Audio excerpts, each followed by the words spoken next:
Welcome back to another episode of the Believe in NFL Draft Prospects podcast, part of the Believe Podcast Network. I am Joe DeLeone, joined by Alex Gilstrap and Ryan Roberts, two NFL draft analysts. Today, we've got some buzz coming in today. So Alex, otherwise known as James Gilstrap, is coming back from his honeymoon. We've got Rise and Draft over here announcing the launch of riseanddraft.com. We've got a lot going on your two folks' end. So how are you guys doing, man? You guys are probably doing great right now. Fantastic. I'm happy James could be with us. You know, he comes back on the worst position group probably in next year's draft. So it's good times, man. It's fantastic times. So. Yeah. No, good honeymoon, good wedding, good honeymoon. Everything's going well. So, and then get to start a new job with the Atlanta Braves today, or, today's we're recording this Monday for tomorrow. So there's a lot of moving pieces going on. Get to be excited to be a part of this launch with Ryan on his new website. So a lot of big things right now. Well, that's what I was going to say is we need to congratulate Alex as a part of riseanddraft.com as well, one of our key contributors. So a lot of fun stuff launching August 1st. I hope everyone takes a look. Have everything from scouting reports to featured articles to podcasts to everything that you would need NFL draft related. And I am there for moral support. As always, I am the moral support person. Dude, you're on the podcast that's on the podcast section. So there you go. Yeah, exactly. I am the podcast. Let's be real with ourselves. Dude, People tune in for Joe DeLeone. They don't tune in for you guys. Joe, I think. Oh no, forget it. I was going to say I think I've been on every single. No. What? I was going to say I think I've been on every single podcast. I think I've been on more podcasts than you, but that's actually a lie. So I took it back. Yeah, that's definitely not true. You've been on more radio spots. I have, but I think I've been on more podcasts than you. So I'm more. I mean, I'm more legitimate because more people listen to radio probably than our podcast, right? So that's not wrong, but radio's dying. Let's be real. All right. So today's episode, we mentioned we're talking about the interior defensive line class, a group that Ryan is not very much of a fan of, and we'll get into that discussion. Before we can, though, I need to tell you folks about Bet Online. July's almost over. We're going into August, and if you're into betting on sports, Bet Online is where you should go to win some money today. With the NBA Finals ending and the MLB heading into the second half of the season, there's plenty of betting action to get involved in. If you're a football bettor, there are tons of futures and props you can wager on as well. BetOnline has all of the latest odds, news, and information for all of your online sports betting needs. Visit their website today or use your mobile device to join and receive your 50% welcome bonus on your first deposit. So before the next tip-off, face-off, or pitch, head on over to BetOnline and start playing today. BetOnline, your online sportsbook experts. So, guys, we're talking about interior defensive linemen today, the big boys in the middle on the defensive side of the football. And Ryan, as you alluded to, yet another year where it is going to be a relatively weak class. Maybe we have a good guy at top like we had a few years ago with Derrick Brown, but here we are yet again, a struggling interior group. And what I want to bring up before we get into breaking down this class is I'm curious to hear your thoughts on, do we think that this is going to be a continual trend where the talent at the interior defensive line is always going to be relatively middling, where it's going to be mostly day two players as we've seen over the past few draft classes? I think that we're in a weird kind of no man's land because I think what we have seen over the last few years is defensive ends are getting smaller. And those bigger defensive ends are moving inside. So everything, and that goes from every position, right? We're talking the transitions that always happen is offensive tackles move into guard or into center, corners go to safety, outside linebackers go to inside linebacker, defensive ends go into defensive tackle. So I feel like we are seeing an influx of that transition, bigger defensive ends now moving inside. The issue with that is that it's never really been a thing, you know? I feel like we're kind of just in a weird spot now where that transition is going to happen. I think it is cyclical, though, because I don't think that for the rest of time we're going to have just bad interior defensive line classes. We have hit a couple bad ones in a row. We do have a young man that we're going to talk about tonight, though, that I think is the perfect case study for it, and I'll get why that is directly to what I'm talking about when we discuss him a little bit.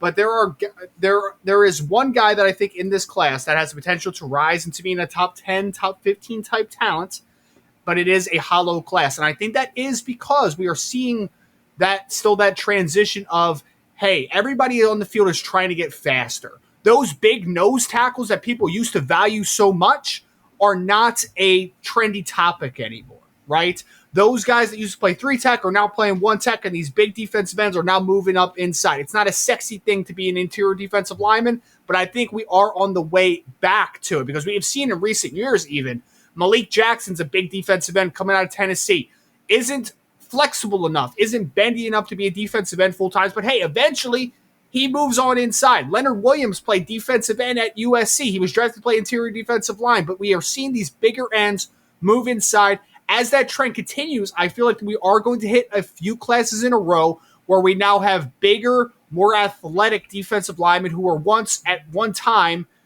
going to be looked at as edge players. But I think that we're just kind of in that transition period of when we are going to see that influx of talent on a full-time basis. Because we even saw Rashawn Gary a couple years ago. I thought was going to be an interior defensive lineman, but I want to stay fit. I want to play defensive end because defensive ends make more money. It just is what it is. Guys want to play on the outside, but eventually we're going to hit a time when those bigger body defensive ends are going to be full-time interior defensive linemen, and that's where we get those incredible talents, those incredible athletes that are going to change the narrative and are going to change the I don't want to say projection, but change the influx of how talented the interior defensive line are, the trend of that class. That was a lot. I'm sorry. Yeah, just a random note. I don't mean to cut you off, Alex. No, that was a great insight you provided there. You caught my attention when I said Malik Jackson because I don't know if you recall from this past week, Ryan, but I saw him at an In-N-Out. I think I might have been the only person who knew who he was. But I immediately knew it was Malik Jackson. Go ahead, Alex. Shouldn't he be in Philly doing something? He's from LA. I was curious. I'm like, there's no way that's him. He was wearing a soccer jersey that said 97 Jackson on the back. I knew he was like 6'5" and he was a big dude. And I looked him up really quickly, and he's from northern Los Angeles, and we were over in northern Los Angeles, me and my girlfriend. He was wearing a soccer jersey, huh? It was totally him. Yeah, that's why he was so soft. Got it. Okay, cool. Ryan didn't even care that I saw Malik Jackson. His first question in the chat was, how do you like In-N-Out? Is In-N-Out actually good? I've never had In-N-Out either, so I'm with you, Ryan. I was curious. All right, let's hear about your thoughts on the class, though, Alex. I didn't mean to cut you off. No, absolutely. So my thoughts, I don't have as vast of a knowledge of this position group as Ryan, because with the honeymoon, with the wedding, I wasn't able to go as deep as I wish I could have. But I'm through 8 or 9 guys that I feel like are towards the top, and I'm with you.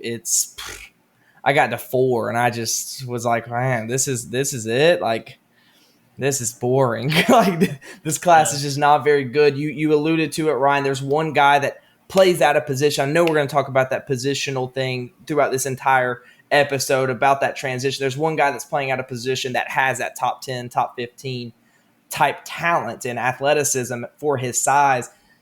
But aside from him, and like I said, we're going to talk about him in just a minute, it's really, really depressing. I mean, there's just not a lot to like. I love watching interior defensive linemen. I love watching penetrating interior rushers. And there's some guys that, you see it with, but we're going to get into our top 5s. And I think the back half of my top 5 are day 3 players. So, like, I don't think I see right now more than 3 players that I would even think about taking in the top 75 or so in this year's class. And that's just, Joe, you asked at the top, is this a trend? I don't know if it's necessarily a trend.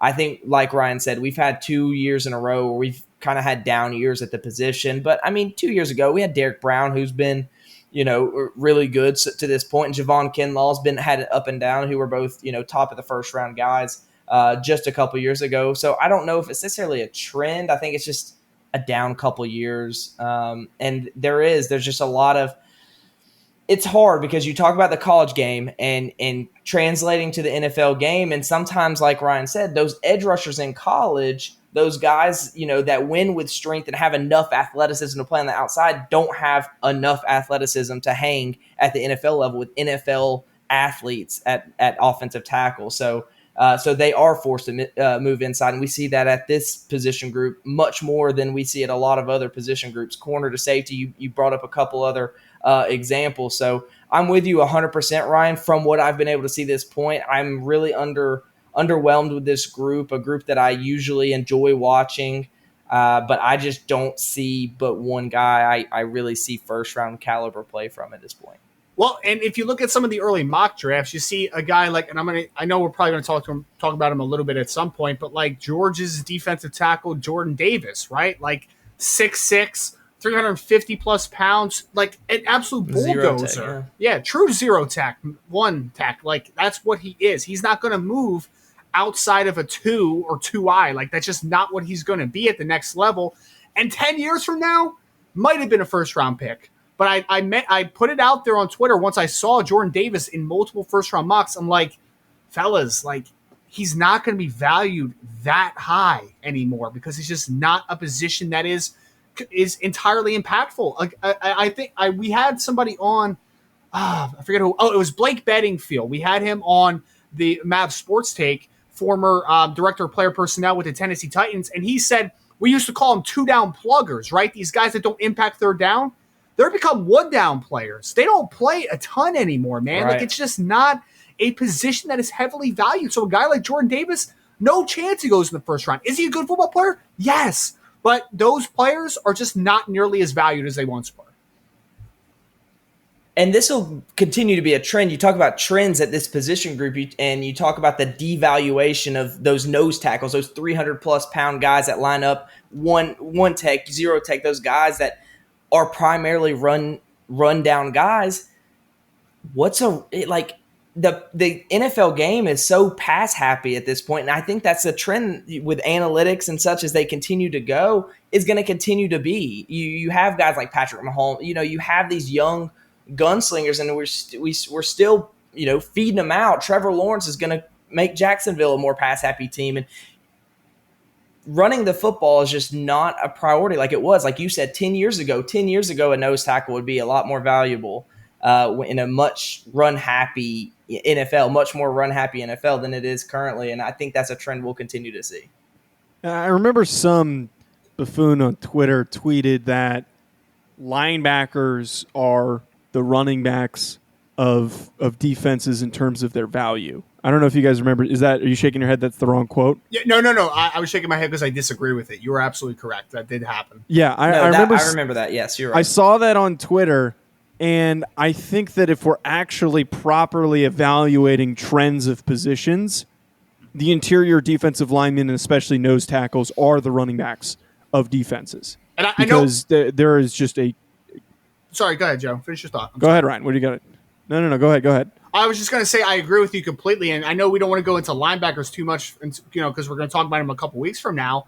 But having a guy that can impact the game on 3 downs on the second level is much more valuable than an interior defensive lineman now. Unless you're Aaron Donald or one of those guys that can truly impact the game, both in the run and pass game, it's just not valued like it used to be. It just isn't. Right. That's what I was getting at, is that it's now becoming for linebackers. There are a lot more of them are being built like safeties. So we're just seeing a change in prototype. Instead, what we're seeing with the defensive linemen is just less use. And it's the same thing with running backs. There's less bell cow go-to running backs now. It's a couple different guys sometimes that get into the rotation and different various uses based on what you're trying to do offensively. And as Alex was saying, being more pass happy is kind of part of it. So interesting thoughts there on the defensive line, and I think that's very important to establish before we get into this group. I'd like to open up, as we usually do, by sharing your two's highest upside player at the position. And it appears you're in agreement with DeMarvin Leal, the defensive tackle out of Texas A&M. And I think most pundits that cover the NFL draft would agree that DeMarvin Leal is a step ahead in the group. So why did you guys pick him as your high upside player? I hate to disagree with Ryan, or I hate to agree with Ryan because I like to disagree. I'm taking over this time. But simply put, the reason he has the upside and the reason he has the top, this is the guy that we're talking about that's playing out of position. I know, Ryan, I'll let you dive into that even more because I know that's something you're wanting to bang the table on. So, but DeMarvin Leal, 6'4", 290, they just don't build athletes at this size quite like they do with DeMarvin Leal. Like he's just, his flexibility, his burst, his just overall athleticism at that size is really, really rare. And I think that's what separates them. I don't think you have a clean prospect right now. I don't think this is someone that would step into the NFL week 1 this year and be ready to go. But you see the athleticism and you see the flashes, and you see the high level reps to where that you continue to work on the consistency, you continue to work, and you put him in a position that he needs to be playing. And this guy can be a high level player at the next level. And like I said, it's simply there's just no other athlete in this group that we've studied this week that competes with DeMarvin Leal just from that athleticism standpoint. Yeah, I will say that DeMarvin Leal listed at 6'4", 290 pounds, like Alex said, playing big end for Texas A&M. So he's playing 5 all the way out to 9 at points. Like he's that dude for that Texas A&M defense.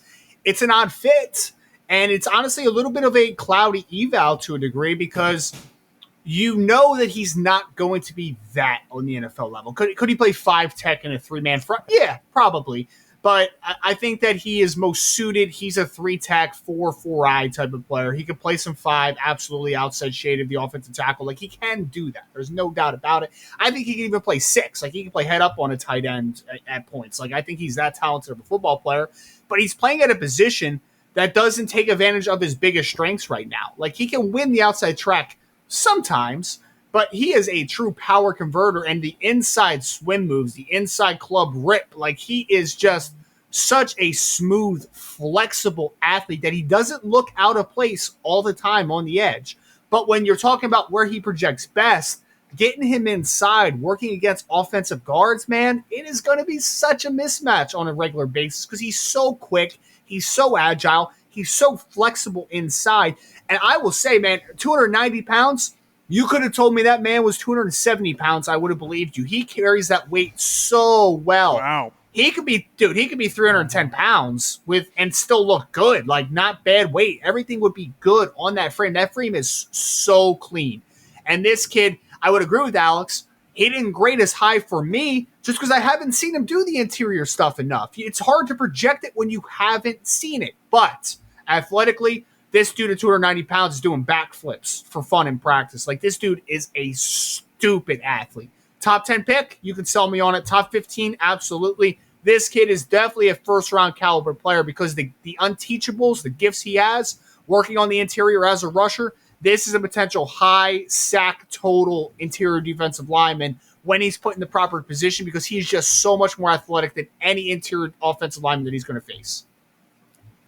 And just to add to that, I mean, the fact that Texas A&M, a talented defense, so there's talent on that roster on the defensive side of the football, on both sides of the football for that matter. Yep. But for them to trust him and for him to have the high-level play he does at 290 pounds, like you said, rushing from a wide 9 at times and winning on the outside track is just a testament to the overall athleticism that this guy has. And, I mean, God, to win at 290 pounds on the outside track, this is an athlete. This is an NFL rare athlete.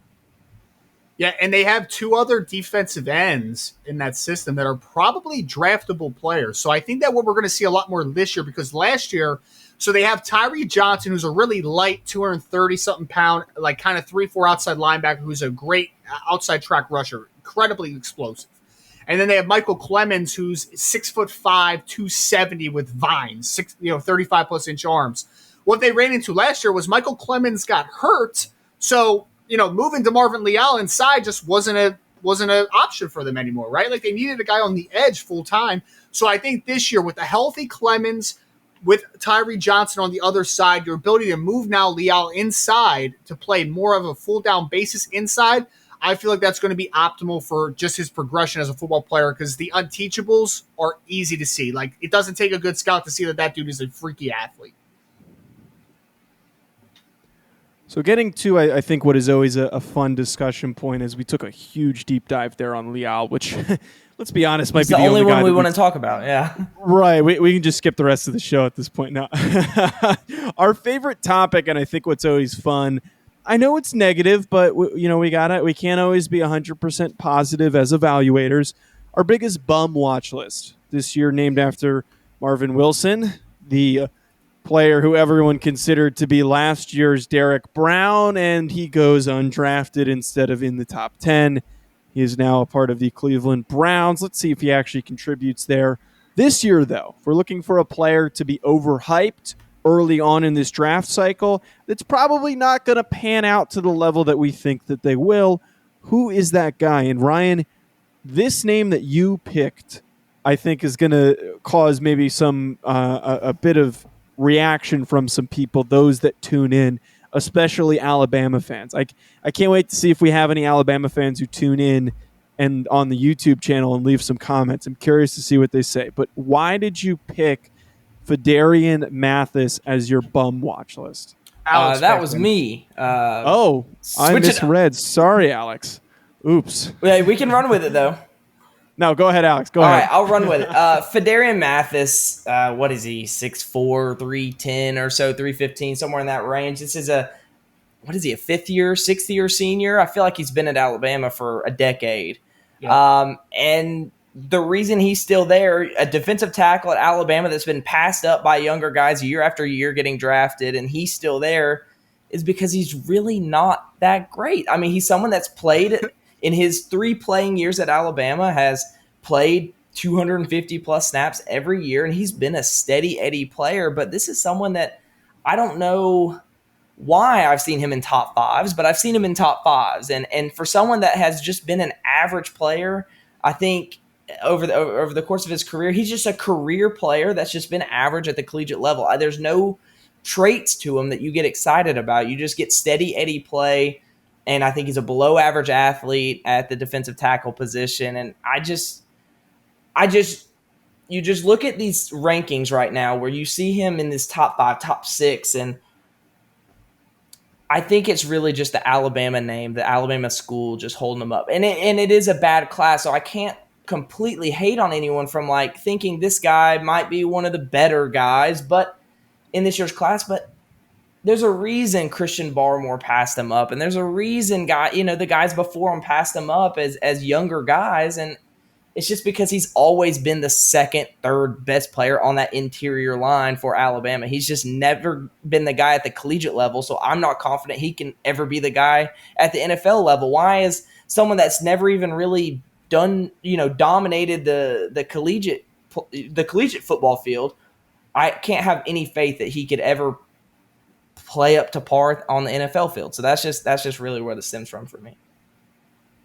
Yeah, and I mean, to add into the very average and ordinary play of Mathis, obviously he's played a ton for Alabama. He wears number 48 on the interior defensive line, and it's just aesthetically not pleasing at all. It is hideous, to be honest with you. Not a fan of it.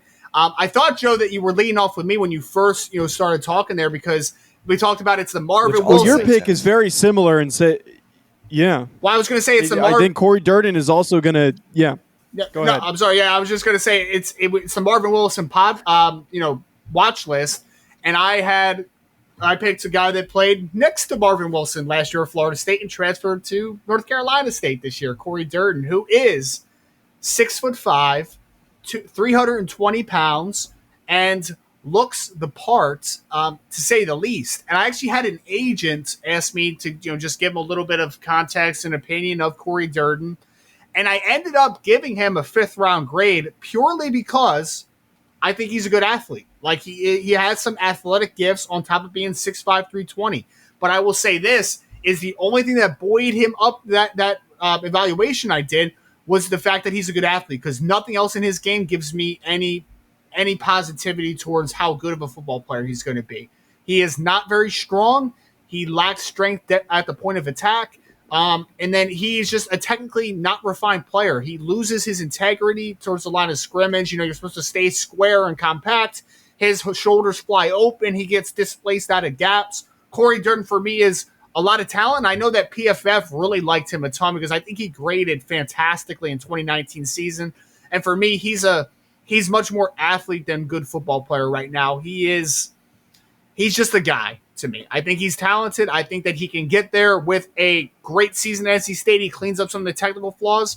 But right now, he is a very overhyped player because I don't think that he has the all-around game that is necessary for him to be drafted any earlier than being a late-round flyer.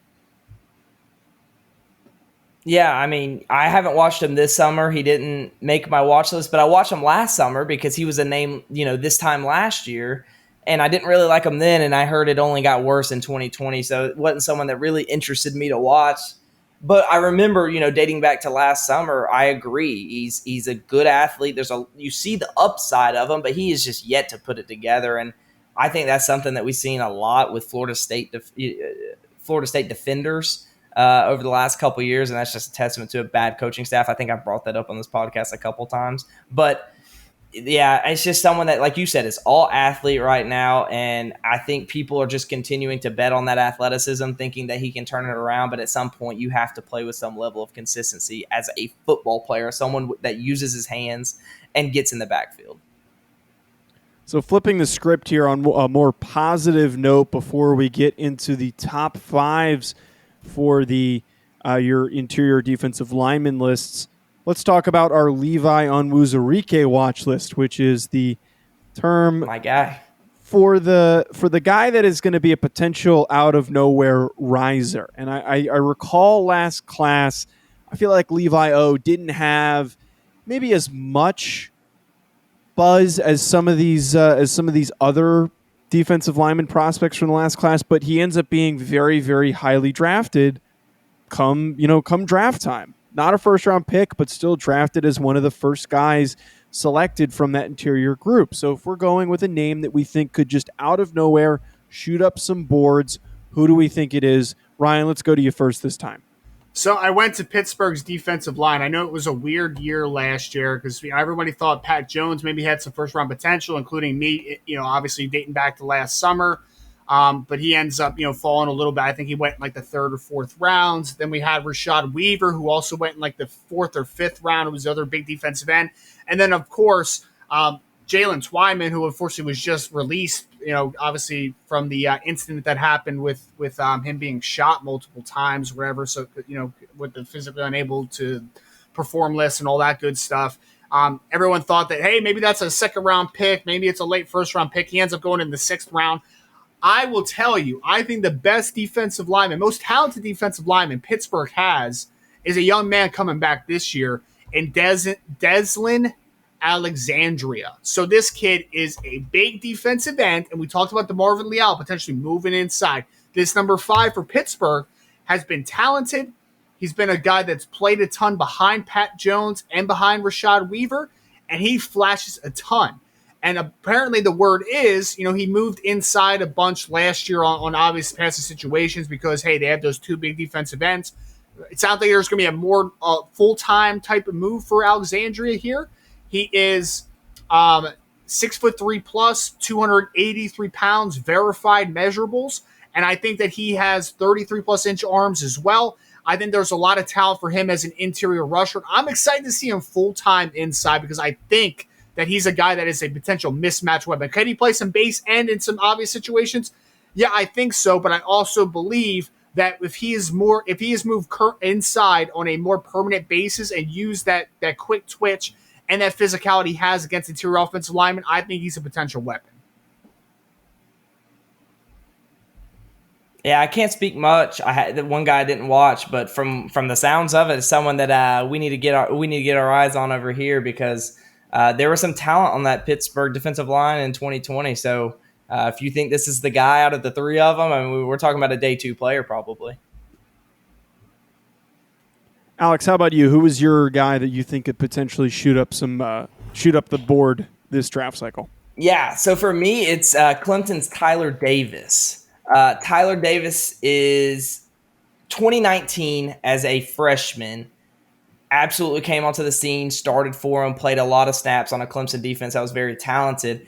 And blew up. I mean, he was very productive as a freshman in 2019. 2020, I believe he had an injury, and I can't remember. I know he got rolled up on a play. Can't remember what game it was, and he just didn't look the same. He played the rest of the season, to my knowledge, but 2020's film he didn't look quite as explosive. But I went back after realizing the injury was kind of holding him back, because 2019 he was so productive, and watched him 2019 for Tyler Davis. And if he can get back to 2019 form, athletically and confidence in moving with his lower half, I mean, we're talking about a dude.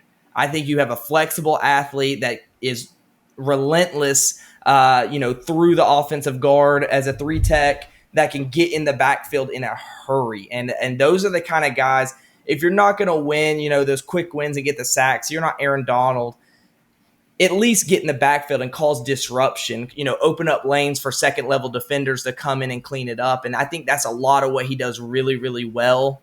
From what I've been able to see, is he gets into the body of offensive linemen, gets them into the pocket, and can cause disruption throughout the entirety of the game. And like I said, 2020 wasn't quite as impressive because of the injury early on in the season, but I mean, if he can get himself healthy, which it sounds like he's on track to do for 2021, he can have a season like he did in 2019. I think this is someone that his name's out there, but no one's really talking about him as a top 50, top 60 pick. But I think this is someone, if he puts together another productive season like he did his freshman year, and we have the traits to be that top 50, top 60 player. Tyler Davis for me. So let's get on into. Go ahead, Ryan. I was going to say Tyler Davis for me is what we call a grinder. He was a guy that was paramount for the team in 2019, 2020. Like Alex says, he gets hurt. I think to the Notre Dame game as the perfect example. I think that people talk about Trevor Lawrence not being there and that being the big impact on the game. For me, Tyler Davis not playing in that football game was absolutely huge for a Notre Dame team that ran for, Kyren Williams alone 140 plus yards. So I think his impact is paramount. He's going to get forgotten a little bit on that talented defensive line that has Miles Murphy and Brian Bresee, who are rising sophomores, who are going to be dudes in the 2023 class. But I think Tyler Davis's impact cannot be understated for that Clemson defense. So let's get on into breaking down and discussing your guys' top threes. Before we do, we like to go into the 4 and 5 spots for your rankings and sharing those. Ryan, you had Thomas Booker out of Stanford at 4, and then 5, Haskell Garrett out of Ohio State. Alex, on the other hand, goes Haskell Garrett at 4 from Ohio State, and then Ralph Holley, Western Michigan, at 5. So I got to ask here, Alex, you go with a Western Michigan guy, a group of 5 player. Why did you pick a group of 5 guy? He's just I struggle with this year's class, as we talked about at the top of the show, and I decided to put my stamp on someone who I thought dominated his level of play for all of 2020. I mean, he's one of the highest graded defensive linemen, and you watch the film and you see why. He's disrupting the backfield constantly, causing disruption, making plays on the quarterback, making plays on the running back. And at 6'2", 285, this is someone that has the build and the body that I think can hold up at the NFL despite, playing at a group of 5 school. But you see the level of dominance he's able to put out against, fine teams in college football, the Toledos and Akrons, I think I watched, if memory serves. I mean, not great schools, but he dominated. I mean, he simply looked like he belonged on another playing field. He didn't belong on the football field with Toledo and Akron. He needed to be playing Power 5 football. And so for me, I think this is a confident, you can tell the confidence it exudes in him when watching his film, and he just knows he is bigger, faster, more flexible, and stronger than any interior offensive lineman he's going up against. So I see an NFL body that I think sometimes it's beneficial for some of these players to dominate. It gives them the confidence when transitioning to the next level. We see that all the time with lower level players transitioning to the next level. Some people think the lower level competition hurts them. But sometimes I think the confidence that they get from dominating college kind of carries over into the NFL. They can, as long as they have the mindset to continue to work and know that they've gone into a bigger pond now. This is someone that I think has all the skills, the size, the strength, the flexibility. I thought was really impressive with Holly for his size. I think this is someone that can play in the NFL and be a rotation, a good rotational interior lineman. So, Ryan, I also just want to hit on here really quickly. You guys both go with Haskell Garrett in your top fives. What is the motivation behind including Haskell Garrett? So for me, I had him at number 5, and I think he's got a day 3 grade for me. I can't remember if it was a 4th or a 5th round grade. So he is. The backstory is, hey, he played at Bishop Gorman in the Tate Martell, Bubba Bolden years, right? And he very talented football player coming out, was a kind of a bigger end, and then he kind of transitioned a little bit inside. Now he's right around 6'2", 300 pounds, listed for Ohio State. Had to wait his turn, was buried behind some talented players like Devon Hamilton, Tommy Togiai over the last few years. Finally gets his opportunity. It was a weird one because he wasn't a guy that was supposed to have a huge impact because he had gotten into an accident before the season. I think he got shot in the face, if I remember correctly, which was just a bizarre story, to say the least. Yeah, it was a crazy story. So he missed like all of fall practice, and he had missed, I think, maybe part of the beginning of the season. Don't quote me on that. But then he comes on at the end of the season, and he's their best interior defensive lineman, kind of working down the stretch. And what he is he has a good first step. He's a penetrating player. He has the ability, I think, to affect outside zone schemes. I think he's a quick gap shooter. I think that he has some pass rush prowess.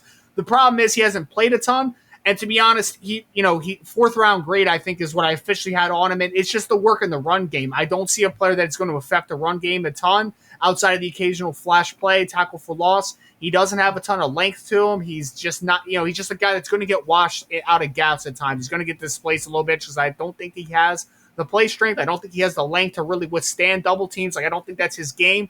But as a rotational player that you can use his gap penetration ability, I think Haskell Garrett does have some appeal in that regard.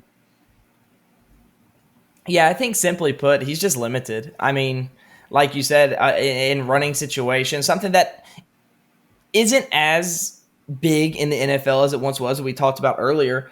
He just is ineffective. And as a pass rusher, you see hands, you see good hand usage, pass rush moves, and that's where you get some excitement from him. But I think this is someone that had his best year in 2020, obviously with Devon Hamilton out and moving on to the NFL after during the 2020 NFL draft. And I just see someone that athletically I'm not too excited about. He's a fine athlete. I think he has fine length. I don't think it's detrimental to his play at the next level, but I just don't see too much wow to him. I think this is a steady Eddie player at the next level that's going to be in a rotation. And for me, 4 and 5 in this year's class, I talked about it earlier, are day 3 players. And that's just another reason to talk about how this class is just pretty poor this year overall. So just to wrap up our show today before Ryan goes on to another podcast appearance, we need to get through guessing each other's top 3s. So, Alex, guess Ryan's first, and then we'll swap. Oh, no. Okay. All right. Well, DeMarvin Leal is going to be number 1. He's the only one that can fit that criteria. You talked about Tyler Davis being important, so I'm thinking about him. And neither one of – there's a couple Georgia guys you talked about. I know you like Travis Jones out of UConn. You made a tweet about it. I'm going to go DeMarvin Leal 1, Tyler Davis out of Clemson 2, and Devontae Wyatt is a name that people like. Thomas Booker, you've already said. I'm going to go Perrion Winfrey. People like him. Oklahoma. All right, Ryan, your turn. I'm going to go DeMarvin Leal, number 1. Number 2, I'm going to say is Jordan Davis from Georgia, and number 3 is Tyler Davis from Clemson. Okay, so you're both wrong. I'm not even sure either of you were correct enough to win this week, anyone to win. So Alex's top 3 goes as such. DeMarvin Leal, Perrion Winfrey, and then Tyler Davis. So he's high on Tyler Davis. You were close, Ryan. The converse of that, Ryan's top three is DeMarvin Leal, Jordan Davis out of Georgia, and then Perrion Winfrey out of Oklahoma. So we were close. Not really, though. You guys got the top one right, which was pretty easy to guess. We already talked about Leal. I feel like we touched on Jordan Davis a little bit, so I'm curious to just get your guys' thoughts on Perrion Winfrey, who we have not really spoke on.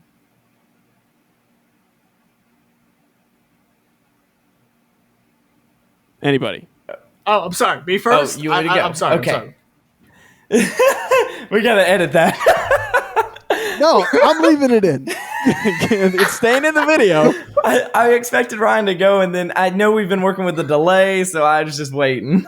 No, somebody go. We're keeping this in the video. Guys, this is professional. All right, I'm going. This is a professionally produced podcast. I'm going. Go ahead. I'm going. Perrion Winfrey. Okay. Junior college transfer before 2020. Number 8 interior defensive lineman on a very talented defensive line for Oklahoma. Maybe the best defense Oklahoma has had in years. They're working with Isaiah Thomas, who's an inside-outside type of defensive end. Nick Benito, who's a stand-up speed rusher, outside track rusher. Perrion Winfrey might end up being the first one selected, and if he was the other guy outside of Leal, obviously, that you told me is going to be a first-round pick, he might be the guy for me just because I think that he has a lot of athleticism. This kid is a potentially special athlete on the interior. The problem is some people haven't watched the film on him because he plays with so many talented football players that he gets buried a little bit with reps. You know, they're rotating so many guys. I think he only had like a sack or a half a sack last year, only 5 tackles for loss just because there's so many mouths to feed. But I think when you pop on the film, number 8 can move, man. I think he's a scheme versatile player that whether you are an odd man front, when you're an even man front, he's a gap penetrating interior defensive lineman that has a lot of appeal at the next level.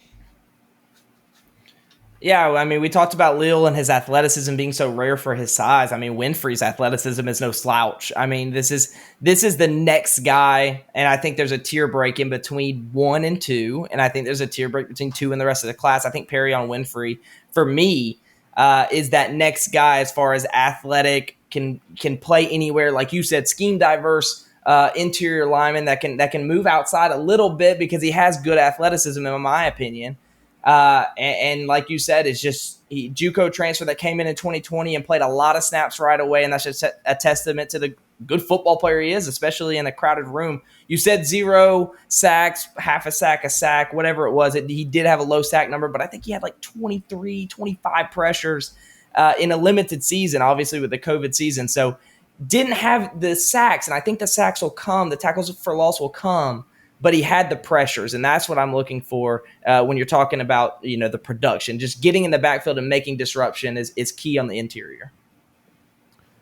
All right, well, I think that's a good note to wrap up today's show on. Folks, thank you for tuning in and bearing with us.